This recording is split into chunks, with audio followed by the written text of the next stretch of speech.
Oh, what a day! What a lovely day!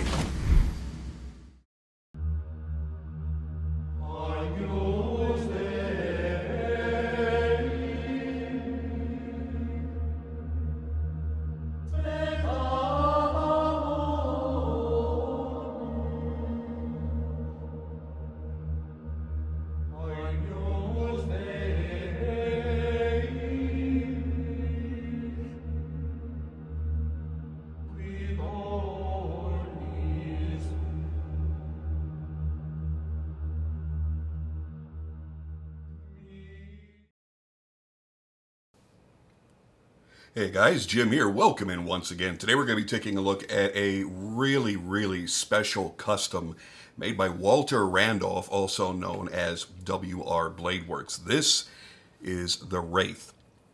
And there isn't a side of this knife that you can view that isn't absolutely spectacular. From the materials that he chose to use to the workmanship in which he crafted those materials, this is a really great example of why Walter is one of the premier knife makers working in the industry today. Now, what you're looking at here was a knife that was sent in by a good friend of mine. He's actually passing this along to, I believe it's going to be going to Recon 1 for sale. So it's just kind of gliding through my hands for a short period of time before it gets offered for open sale. So by the time you see this video, I would say within a week it'll be listed up for sale. And I'm very certain it's going to go quickly.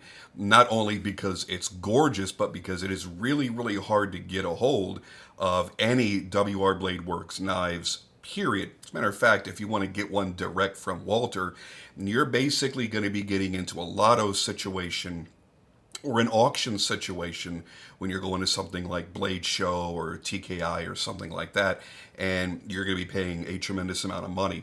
Now, the value assessed to this as it was initially made was $3,200. But the value right now is anywhere between $3,500 and $5,000, depending on how rabid the fan base is going to be on any auction or anything like that. Sold within a high-end collectors group, this is certainly going to go up into that $5,000 price range. And it's worth every penny of it, not only for how amazing the knife is, not only for the reputation of the maker, but also the scarcity in which you come across any of his knives, the exclusivity that comes with that, and the fact that no two knives are alike. You'll probably never find another one that's done exactly like this with the exact same components being used. You know, and a lot of people just don't sell his knives when they have them in their collection. They're not really flipped a lot. Keep in mind also that Walter does not use CNC. Everything that you see here is done by hand with manual machines. So even if he's using a mill, it's a manual mill. Everything, all the blades are ground by hand. Everything is finished by him. It's all done. It's a one-man shop, obviously, being a full custom knife. The way that he makes his knives is very slow, very laborious, and there's a reason why he has the reputation that he has. I mean, you know, when you go back 10 years or so, or even more, and you go to some of the bigger events, there were people that were lined up just to run to certain makers' tables. Todd Rexford, Peter Carey, Lee Williams, Walter Randolph. These huge names inspired so many of the knife makers that are popular today. You know, even just seeing some of the materials being used, like Timascus, and this blade happens to be Damacor, which is a newer material, but seeing this level of material workmanship, most of your smaller makers or up-and-coming makers, at the beginning, they were inspired to use those materials by guys like Walter and Todd Rexford. And the level of craftsmanship in this knife, when you feel it, when you feel the action, when you feel the detent, it is absolutely perfect.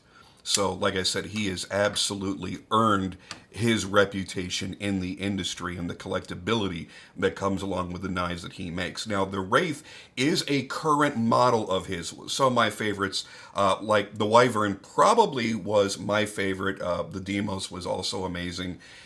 He's had a wonderful career of creating unique and beautiful models. And he can go anywhere from a basic tactical version all the way up to a full dress. I would call this probably a semi-dress because it does have the carbon fiber. Even though you've got Timascus and you've got the Damacor, maybe a full dress might be a bolstered version with Timascus and other things like that. He may incorporate some of the flashier Damacor, Damasteel into the scales or into the bolster, something like that. So I would pretty much consider this a semi-dress for him because he can really go balls to the wall. The entire knife could be Timascus in the case of some of his full dress models. Now the specs on this, we can just move this over here to the side. We'll put the specs over here as always. You're looking at a carbon fiber scaled liner lock with Timascus liners instead of just using regular titanium. And the Timascus is coming through in these peekaboo style holes that he has in the carbon fiber. It's 8 inches in overall length, 3.5-inch blade in Damacor steel. Damacor is made by the Damasteel Corporation. And you're looking at a zirconium pivot. You're also going to be looking at Timascus for the backspacer and Timascus for the pocket clip as well. So it certainly very easily justifies the $3,200 that was initially paid for this knife by the collector that let me borrow it again as I'm passing it through my hands to go into a retailer. Now let me show you a quick size comparison here just so you can get an idea of how compact the Wraith really is. I'm going to show it up against a bunch of other 3.5-inch knives and you'll see a little bit of a difference actually. So we'll put this here butt to butt, one of my favorite knives, the Teravantium bladed Terrain 365. You see the Terrain 365 is actually a little bit longer.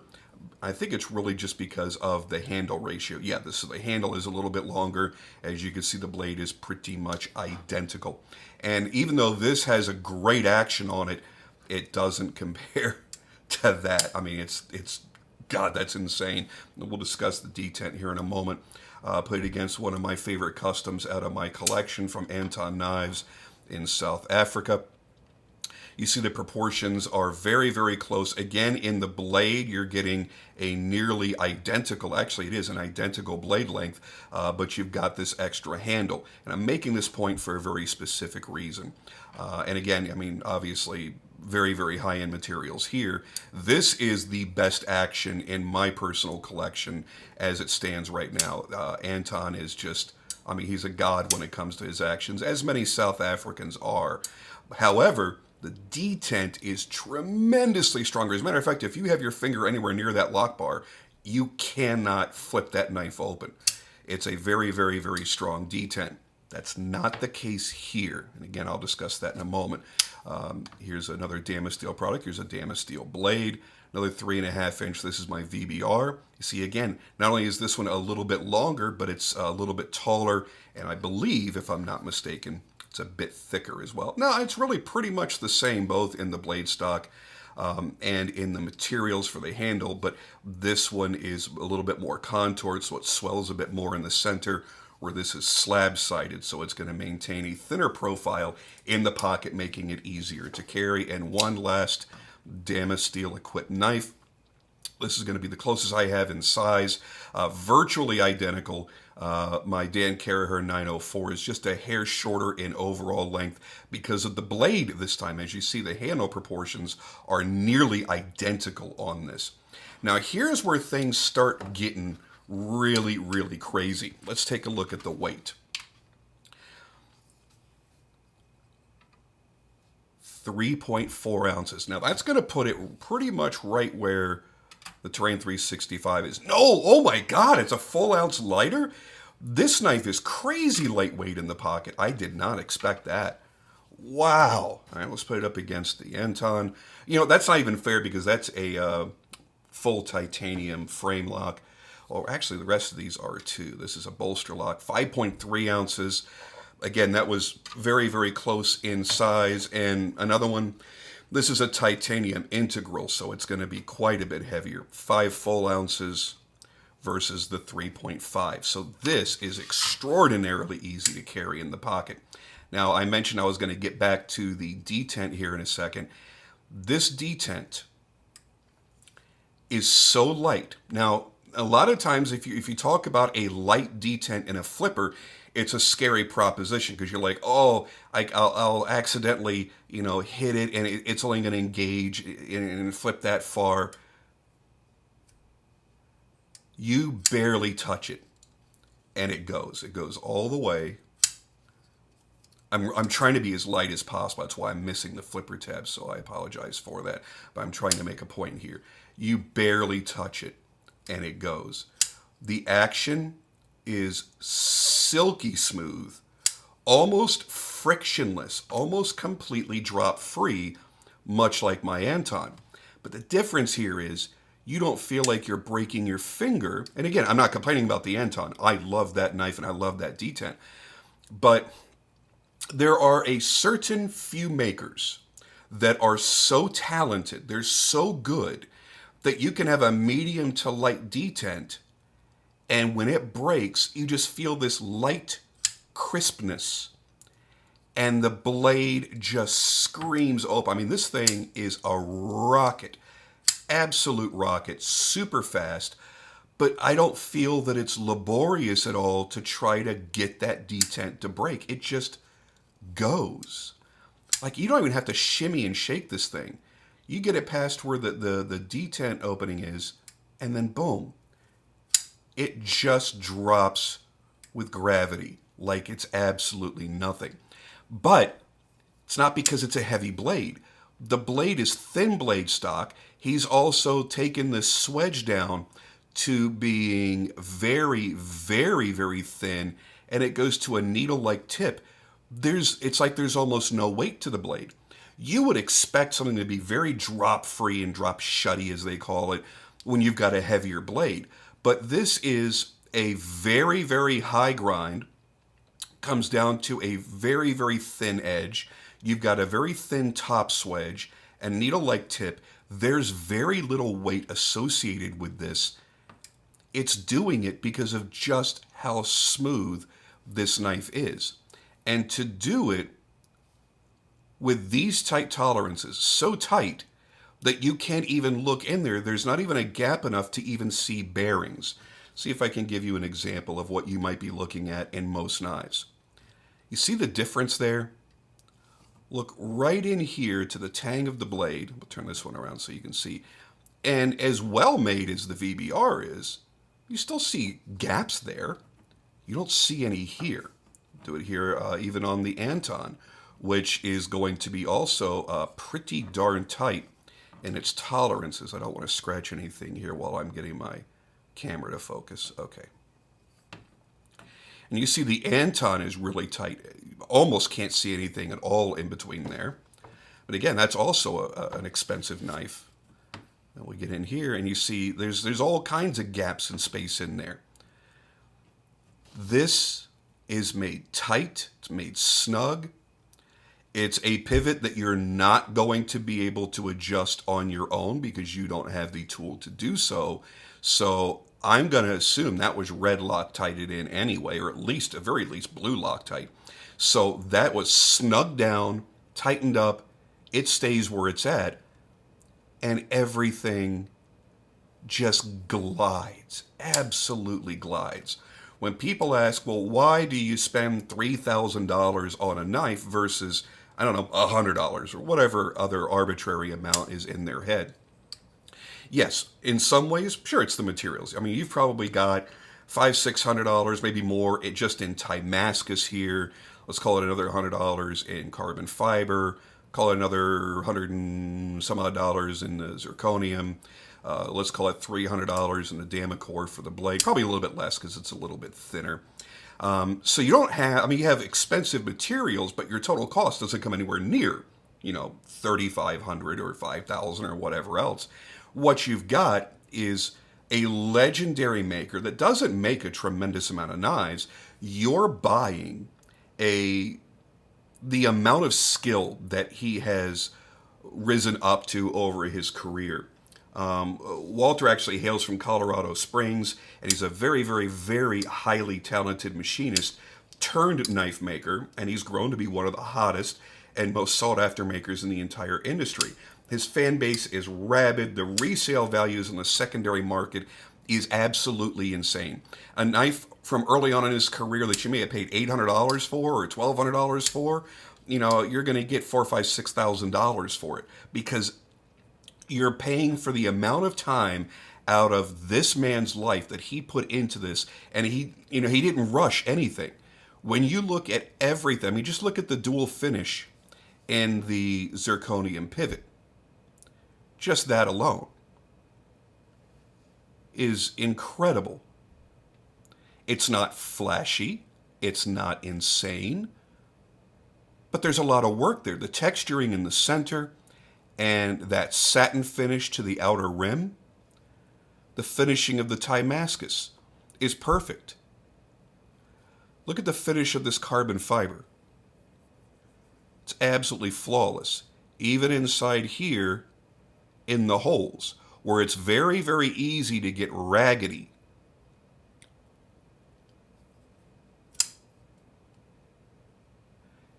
Look at the liners. Those liners had to be mirror polished on all surfaces, not just these forward-facing surfaces, but the inside as well, so that when he torched them to bring the colors out, they would come out looking perfect. You've got a floating backspacer. You have an absolutely perfect amount of tension on the liner lock. Again, that's skill and that's time in making knives to tune this to the point where it's not too strong, it's not too light, it's just right. And that attributes to the great feel of the action and the detent. You see also the finishing on the Damascus clip, which is sitting here on two standoffs, and it's the perfect amount of tension to hold itself in the pocket well, but actually glide in and out very, very easily. It's contoured. It's not just a flat clip. And again, with more holes on this side to show the other Damascus liner. The finishing of the Damacor is perfect. Great etch. The grinds are, of course, dead on 100% perfect. Slightly sweeping plunges, a little bit of sweep going in there. These are all things that come with experience. So it's a sweeping plunge, radius plunge, beautifully done. And when you feel it break, like I was starting to say before, there's only a few makers that you're really going to pick up their knife and you're going to feel this type of detent. Todd Begg is another one. Ron Best on some of his models, Michael Walker, that it has this light but crisp detent. And it just makes for the perfect flipper. With the perfect action. Every detail was thought of. You notice that where the cutout is for the blade stop, see where the blade is cut out? And the tang comes back here? It's perfectly flush. It's not sticking out and jagged and weird like we've seen on so many knives lately. Look at how many they would actually end that portion of the blade here, and there'll be a gap between the blade and the frame, and like just ridiculous shit that I don't understand why makers even cut those corners. Everything here is fit perfectly, so the knife looks as good closed as it does open. Obviously, it's perfectly centered. I mean, oh my God. That backspacer, though, look at that. Look at that floating backspacer. I haven't looked in there, but I'm going to assume, since he has the zirconium pivot, I'm going to assume that the spacers that he used for the backspacer, I'm thinking that those are probably zirconium. I really can't, yeah, they do look black, so they are zirconium. Just the design, the workmanship, the action, the materials, everything comes together to create this perfect little everyday carry knife. And the fact that it's so lightweight will make you want to carry it probably more often than you should. Because, I mean, you know this is an investment knife. You know this is a knife that as time goes on, it will do nothing but continue to escalate in value. It will always be appreciating. He's not a flash in the pan maker. And we've seen plenty of those where, you know, they'll bring a knife out. They're the hot thing for a year or two or three. And their resale values are absolutely insane on the secondary market. And then it peters out. And then it goes back to its original value, and even less in some cases. Here is what I consider a legacy maker. You know, putting him out there with Stan Wilson and Tom Mayo and guys like that, that their names will live on forever. Okay?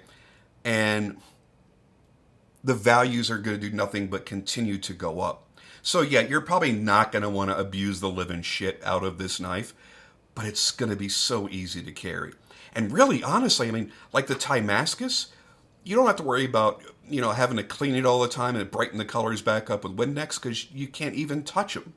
Sure, you might touch up this area here because you could touch that, and same back here.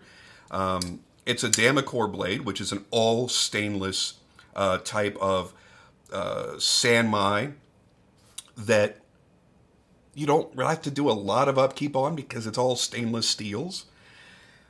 It is a nice knife that you probably want to carry.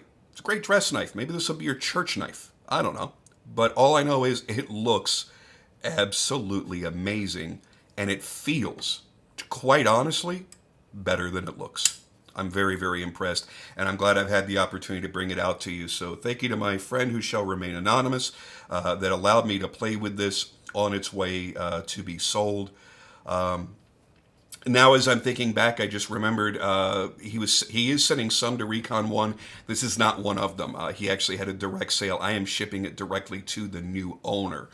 So my apologies for making that mistake, because I had his address and I just remembered that I had it. So this will be getting shipped off in a day or two when the post office opens back up to its brand new owner. And knowing my friend, he gave him a good deal. This already has room to appreciate immediately. So who knows how long that owner is going to keep it. I believe when my friend bought it, it was brand spanking new, direct. And this next owner, maybe he'll keep it for 10 years, maybe he'll keep it for 1 year. But it's still going to be worth more than he paid for it when it got shipped out. So when people ask you, why do you spend so much money on custom-made knives when, you know, you could buy a knife for $400 that'll cut just as well? And honestly, this blade material, the edge is going to hold longer, 10 times longer than that. So, you know, utility-wise, this is probably a better knife. But it's not going to appreciate quite as much, even though it's a small batch, limited production piece. This is always going to go up in value. This is an investment. It's like owning a piece of silver or a piece of gold. You always know it's worth money. And listen, we're all mortal. We're all humans. We don't want to think of anybody that we respect or admire passing away. But at some point, every knife maker that makes every knife that you own right now, at some point, will pass away. And if they're a legacy maker, if they're a maker whose name will live on forever, when they pass away, and that means there can never be any more knives made by them, the value of the knives that are currently out there in the hands of the public are automatically worth more money. So it just gets better and better and better for the collector's mindset. If you're a user, which, you know, I'm one of those guys. I carry every knife that I own. I don't abuse the knives, but I do use them. If I run across something when I'm out there during the day that needs to be cut, well, yep, it's going to get cut. That's the way it is. It's the knife in my pocket that day. I think this is a fairly practical variation of a high-end custom knife. But like I said, if you're a really serious investor grade collector, you're probably never going to carry it. You don't want to get a mark on it because you always want it to be worth more and more and more and more. That's entirely up to you and what your enjoyment is. You know, when somebody buys a piece of art, they buy a painting, they don't go out and do shit with it. It's meant to be hung up on the wall and looked at and admired. There are guys that buy Ferraris that may only put 500 or 800 miles on it in its entire lifetime with them because they want to sit there and admire it for the beauty that it is and know that it's always going to be worth a tremendous amount more than what they paid. The more mileage they put on it, they run the risk of getting a ding or a dent or a scratch in the paint, a nick from a rock chip or somebody door dinging them or curb rash, any number of things that can severely devalue that Ferrari. So people might go, I can't believe you'd buy a Ferrari and hardly ever drive it. Well, that's a dude that already has probably 15 other cars, and he has some, he probably drives his Range Rover every single day, or his Suburban every single day. He has that car as an investment, and a lot of people are buying this level of knife from this level of maker for investment. Then there are assholes like me. I would want to put this in the pocket the day that I get it. I want to carry it. I want to use it. I just want to enjoy it. But I'll be very careful to take care of it so that it's not abused, So everybody's different. And if you can't justify spending that much money on a knife, that's totally up to you. And that's great. There are plenty of people out there, they may look at your gun collection and go, why would you spend $2,000 on a handgun or $4,000 on a rifle? You can easily justify that. Somebody out there is going to spend more than the cost of this knife on a single postage stamp because they're a stamp collector. Man, you can't even lick it. If it's a $5,000 stamp, you going to lick it? Nope. You going to stick it on an envelope and mail it because use your shit? That's what it was made to do? No. You're not. You collect coins? Are you going to put that in the fucking Coke machine? No. That $5,000 double stamped, double minted, yada, yada, yada coin that there's only 5 left in existence, you going to buy a fucking Pepsi with it? No. Use your shit. Why would you buy something you don't use? Because I'm appreciating the art of what I've invested in.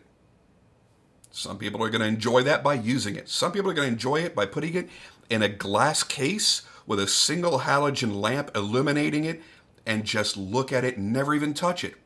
Or they might walk through the room and pick it up every couple of days and just flip it a few times and go, oh, I love the workmanship of this knife. It feels truly amazing. I'm so glad that I bought it. And then lay it gently back in the case. And that's it. Everybody has a different reason for collecting knives and a different degree of appreciation for it. And it's not up to us to tell other people what they should do with it. That's it for now, guys. I'm out of here. Sorry for the ramble at the end. It just kind of struck me that I haven't talked about that in a while, and I still feel the same way that I always have. I'll see you guys on the next video.